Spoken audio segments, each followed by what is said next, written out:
অতঃপর হাতে হাত মিলালেন বিশ্বের দুই সিংহ। হ্যাঁ দর্শক, পশ্চিমা দুনিয়ার রক্তচাপ বাড়িয়ে এবার এক বিন্দুতে মিলিত হল বিশ্বের দুই সিংহ। একদিকে সামরিক শক্তিতে বলিয়ান ক্রেমলিন অধিপতি ভ্লাদিমির পুতিন, আর অন্যদিকে সাহসের মূর্ত প্রতীক তেহরানের জানবাজরা। ন্যাটো রক্তচক্ষু আর ওয়াশিংটনের নিষেধাজ্ঞা সবই যেন এখন জলভাত।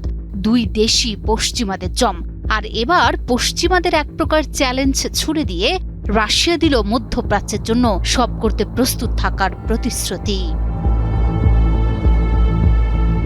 ইউক্রেন থেকে ইরান, দুই দেশেই পশ্চিমা শক্তির দম্ভকে ঘোল খাইয়েছে রাশিয়া এবং ইরান। অবশেষে রাশিয়ার পুতিন এবং ইরানের পররাষ্ট্রমন্ত্রী আব্বাস আরাঘচি দুই শক্তি মেলালেন হাত। সেন্ট পিটার্সবার্গের রাজকীয় টেবিলে যখন দুই পক্ষ মুখোমুখি বসল, তখন যেন থমকে গিয়েছিল বিশ্ব রাজনীতির ঘড়ি। ইউক্রেন যুদ্ধে পশ্চিমা বিশ্বকে রীতিমতো ঘোল খাইয়ে এবার মধ্যপ্রাচ্যের রক্ষাকর্তা হিসেবে আবির্ভূত হলেন ভ্লাদিমির পুতিন। সেন্ট পিটার্সবার্গের রাজকীয় টেবিলে ইরানের পররাষ্ট্রমন্ত্রী আব্বাস আরাঘচির মুখোমুখি বসে পুতিন সাফ জানিয়ে দিলেন, ইরান সহ মধ্যপ্রাচ্যের স্বার্থে রাশিয়া সম্ভাব্য সবকিছু করতে প্রস্তুত। এক সিংহের বিপদে অন্য সিংহের ঝাঁপিয়ে পড়ার এই বিরল প্রতিশ্রুতি এখন কাঁপন ধরিয়ে দিচ্ছে পশ্চিমা শিবিরে।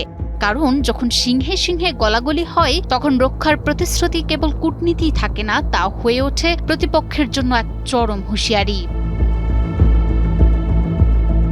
কথায় বলে, বিপদেই বন্ধুর পরিচয়। ইরানের এই কঠিনতম সময়ে পুতিন কেবল আশ্বাসের বাণী শোনাননি, বরং তেহরানের প্রতি পূর্ণ সমর্থনের ডালি সাজিয়ে বসেছেন। তবে ইরানি পররাষ্ট্রমন্ত্রী আরাঘচিও পুতিনকে স্পষ্ট করে দিয়েছেন, এই বন্ধন কেবল লোক দেখানো নয়, বরং সময়ের প্রয়োজনে এই সম্পর্ক আরও তপ্ত ও জোরদার করতে হবে। বিশ্লেষকরা বলছেন, এই বৈঠকের মধ্য দিয়ে বিশ্বজুড়ে পশ্চিমা আধিপত্যের দাপট, তখন রাশিয়া ও ইরান এক হয়ে সেই দাপটকে চ্যালেঞ্জ ছুড়ে দিয়েছে। পুতিনের প্রতিশ্রুতি মধ্যপ্রাচ্যে রাশিয়ার গভীর প্রভাবের ইঙ্গিত দিচ্ছে, যেখানে ইরান হবে তাদের প্রধান মিত্র। রাশিয়ার এই প্রতিশ্রুতি যেন মধ্যপ্রাচ্যের উত্তাল সমুদ্রে এক নোঙর। পশ্চিমারা যখন নিষেধাজ্ঞার জাল বুনেছে, তখন এই দুই সিংহ সেই জাল ছিঁড়ে এখন এক কাতারে। পুতিনের অভয়বাণী আর ইরানের অদম্য জেদ মিলিয়ে বিশ্ব রাজনীতির সমীকরণ এখন হয়তো পাল্টে যাওয়ার পথে।